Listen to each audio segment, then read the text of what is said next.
Good morning बच्चों। आज हम कक्षा 9वीं में नागरिक शास्त्र का अध्ययन करेंगे। नागरिक शास्त्र में आपका 11वां अध्याय जो कि आपका पहला अध्याय है, वो आपकी पुस्तक में वो 11वां अध्याय है। इस पाठ का शीर्षक है लोकतंत्र का विचार एवं विस्तार। इसका हम भाग 2 अध्ययन करेंगे। भाग 1 इसके पहले वाले क्लास में आपने अध्ययन किया था। अब है जो कहानी बता रहे थे, इसमें लीबिया के एक छोटा सा राज्य है, उस राज्य की स्थिति किस प्रकार से थी। शुरुआत में तो लीबिया दूसरे देश के इटली जैसे देश का इटली जो था वो अपना उपनिवेश वहाँ पर स्थापित किया हुआ था। तो उस समय लीबिया की स्थिति बहुत ही दयनीय थी। वहाँ से उसको कुछ प्राप्त नहीं होने के कारण से इटली ने उसको एक स्वतंत्र राज्य घोषित कर दिया।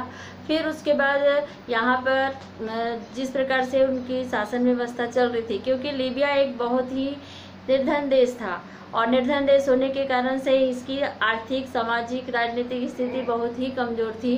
लोग कबीले बनाकर रहते थे और अपना जीवन यापन करते थे। यहाँ पर के लोगों का प्रमुख व्यवसाय पशुपालन, कृषि करना था। लेकिन धीरे धीरे यहाँ पर जब प्राकृतिक गैस और खनिज तेल का उत्पादन हुआ तो ये यहाँ की जो स्थिति थी, आर्थिक स्थिति में सुधार हुआ और यहाँ पर के लोगों का जीवन में बहुत अधिक बदलाव आया था। इसके कारण से यहाँ की सैन्य व्यवस्था, यहाँ पर की शासन व्यवस्था और यहाँ पर के लोगों का जीवन में बहुत अधिक परिवर्तन आया था। यहाँ तक तो हम लोगों ने अध्ययन कर लिया था। अब पढ़ेंगे लीबिया में प्रगति एवं विकास।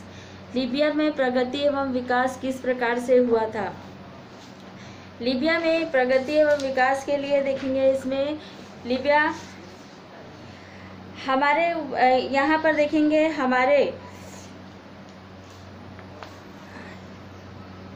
लीबिया में अधिकांश जनता अनेक कबीलों में बटी हुई थी और कबीलों में बटी होने के कारण से यहाँ पर के लोगों का जीवन एक प्रमुख रूप से देखेंगे। मैं इसके पहले जो संक्षिप्त विवरण बता रही थी, इसमें लीबिया की प्रगति का जो वर्णन था उसको भी बताया कि यहाँ पर के लोग कबीले में रहते थे और कबीले में रहने के कारण से यहाँ पर के लोगों का जीवन एकदम दयनीय था। और उसमें जो कबीले में एक प्रमुख उनका जो सरदार होता था, वही उन्हीं के आधार पर वे वहाँ पर का शासन व्यवस्था चलता था।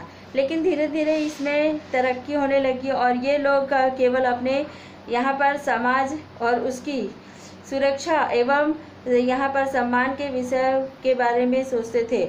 और यहाँ पर जो गरीब और घुमंतु चरवाहे होते थे और महिलाओं को यहाँ पर पर्दे में रखा जाता था।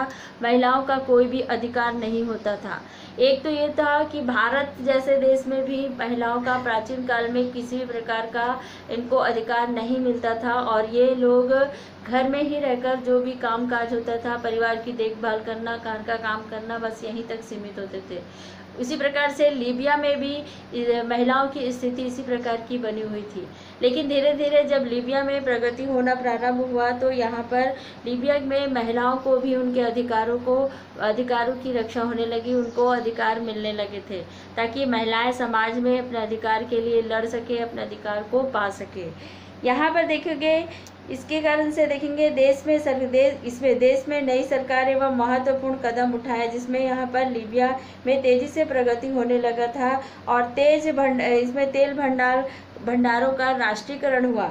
राष्ट्रीयकरण किया गया था। इसके बावजूद भी यहाँ पर जो परिवार के लोग थे, जो ताकतवर परिवार के लोग थे और जिनकी आर्थिक स्थिति अच्छी होती थी, वे लोग इन सारी चीज़ों पर नियंत्रण बनाकर रखे हुए थे, जिसके कारण से यहाँ पर सभी लोगों को उसका लाभ नहीं मिल पाता था। उन्होंने कुछ गिने चुने ही परिवार में को सरकार द्वारा चलाई जाने वाली तेज कंपनी पर प्रभुत्व बनाने में सहायता की थी और पेट्रोलियम से अर्जित जो आय था वो सैनिक सरकार के जनता के हित के संबंध में अनेक कार्यक्रम से बताए गए थे। यहाँ पर जो खनिज तेल था और खनिज तेल और प्राकृतिक गैस का जो राष्ट्रीयकरण हुआ था और उससे जो आय प्राप्त होती थी, उसके लिए वो जो आय होता था वे सार्वजनिक कल्याण के लिए और जो देश की जो लीबिया की जो सेना थी उसकी सुरक्षा के लिए किया जाता था, जिसमें लीबिया में लोगों को साधारण रूप से अगर देखते हैं तो यहाँ पर समाज में व्यक्ति को शिक्षा भी चाहिए, अच्छा स्वास्थ्य का अधिकार भी चाहिए, उनको रहने की व्यवस्था भी चाहिए। तो ये सारी चीज़ों की व्यवस्था है इसके आधार पर की गई थी और लीबिया में धीरे धीरे प्रगति होना प्रारंभ हो गया था, जिसमें लोगों को निःशुल्क शिक्षा मिलने लग गया था, निःशुल्क उनको स्वास्थ्य सुविधाएं मिलने लग गई थी, निःशुल्क उनको मतलब और जो सार्वजनिक संस्थाओं का लाभ उठा सकते थे उन लोग। इस प्रकार से यहाँ की जनता में थोड़ा सा परिवर्तन आया और गद्दाफी के प्रत्येक यहाँ पर लीबियावासी महिला एवं पुरुष में सैनिक शिक्षा अनिवार्य कर दी थी। उन्होंने लीबिया में रहने वाले सभी महिलाओं को समाज में पुरुषों के समान अधिकार देना प्रारंभ कर दिया। और यहाँ पर जो कर्नल गद्दाफी था वो क्या किया था, वहाँ पर लोगों को समाज में जीने का अधिकार के साथ साथ महिलाओं को भी ये वो सैनिक अधिकार दिया था, सैनिक में भर्ती होने का अधिकार दिया था, ताकि और समाज में उनको महिलाओं को समानता का अधिकार मिला, ताकि लोग उनसे मतलब वो अपने अधिकारों की रक्षा भी कर सके और आगे बढ़ भी सके। इसके लिए देखेंगे नागरिकों को मुख्य रूप यहाँ पर नागरिकों को मुफ्त स्वास्थ्य सुविधाएं, शिक्षा को उपलब्ध कराया था। और यहाँ पर जो इनकी कल्याणकारी योजनाओं के कारण से लीबिया के लोगों की औसत आयु कितनी थी, यहाँ पर 50 वर्ष। 50 वर्ष को बढ़ाकर क्या कर दिया उन्होंने, 77 वर्ष कर दिया। और कुछ में 2011 में यह कल्याणकारी कार्यक्रम प्रारंभ हुआ था, जिसमें यहाँ पर लीबिया में कुल आबादी 90% यानी 30 लाख से अधिक नागरिकों को इसमें मुफ्त स्वास्थ्य एवं शिक्षा का लाभ मिल सका था इनको। और उसी आधार पर देखेंगे प्रगति के काल में समाज में यहाँ पर मध्यम वर्ग का उदय हुआ था और मध्यम वर्ग के उदय होने के कारण से सरकार ने आम लोगों को प्रशासन में भाग लेने के लिए भी प्रोत्साहित किया था। यहाँ पर जो लीबिया में जो प्रगति हुई थी उससे आसपास के लोगों को भी बहुत अधिक लाभ हुआ था। वहाँ पर पुरुषों के साथ साथ महिलाओं को भी बहुत अधिक लाभ हुआ। उनको जो वहाँ के जो बच्चे थे उनको स्वास्थ्य शिक्षा का अधिकार मिला था, मुफ्त स्वास्थ्य का अधिकार मिला था, शिक्षा का अधिकार मिला था, आवास की सुविधाएं मिली थी। अब इसमें देखेंगे गद्दाफी में आरसीसी में लोकतंत्री संस्थाओं पर विश्वास नहीं करते थे, मतलब वो लोकतंत्र पर विश्वास नहीं करते थे और इससे परिवारों के सदस्यों को आरसीसी के आदेश का पालन करना पड़ता था। इससे परिषदों में अपनी मर्जी से कोई भी निर्णय नहीं ले पाते थे, इसलिए लोगों ने इन परिषदों में कोई भी विशेष रुचि नहीं लिया। आरसीसी जो था उसमें क्या था, उसमें सरकार का नियंत्रण होता था। जनता वहाँ पर कोई भी अपने अनुसार उसमें किसी भी प्रकार का निर्णय नहीं ले पाती थी, जिसके कारण से वहाँ की जनता उस पर कोई भी मतलब उसमें कोई भी दिलचस्पी लेने के लिए नहीं किया। और वे सारे जो निरंकुश शासन व्यवस्था जो चल रही थी एकाधिकार की, उसी प्रकार से वो शासन व्यवस्था चल रही थी। यही वह समय था जब राजनीतिक चुनौती देने वाले नेताओं का दमन किया गया था और लोगों को संगठन बनाने की आज़ादी नहीं थी और निष्ठा प्रेस को भी इसमें उभारने नहीं दिया गया था। और यहाँ पर देखोगे, यहाँ पर लोगों को अपने मन मुताबिक किसी भी कार्य को करने की स्वतंत्रता नहीं दी गई थी। और वहाँ पर क्योंकि हर काम में राजा का नियंत्रण होता था, राजा भले ही उनको सारी चीज़ों की सुविधाएं देते थे, स्वास्थ्य की सुविधाएं देते थे, शिक्षा की सुविधाएं देते थे और भरण पोषण की सुविधाएं देते थे, किंतु वो अपने तरीके से कोई भी कार्य को स्वतंत्र रूप से नहीं कर सकते थे। लीबिया में देखेंगे अब प्रगति एवं विकास का प्रभाव किस प्रकार से पड़ा था। लीबिया में तेजी से हो रहे बदलाव में शहरीकरण, नवीनीकरण, आर्थिक विकास और यहाँ पर नौकरियों के अवसर प्राप्त होने लगे थे, जिससे वहाँ पर के लोगों में इसमें कबीलाई जीवन का अंत हो गया था। यहाँ पर जैसे जैसे समाज में विकास होते गया, वहाँ पर लोगों के जीवन स्तर में भी सुधार होने लगा था। और सुधार होने के साथ साथ यहाँ पर जो पहले लोग कबीले में रहकर अपना जीवन यापन करते थे, अब शहरीकरण या फिर शहरों का विकास होने लगा, गाँव का विकास होने लगा, और उसके कारण से उनके जीवन में बहुत अधिक बदलाव आने लगा था। अब उसी में देखेंगे सैन्य शासन की निरंकुशता किस प्रकार से थी।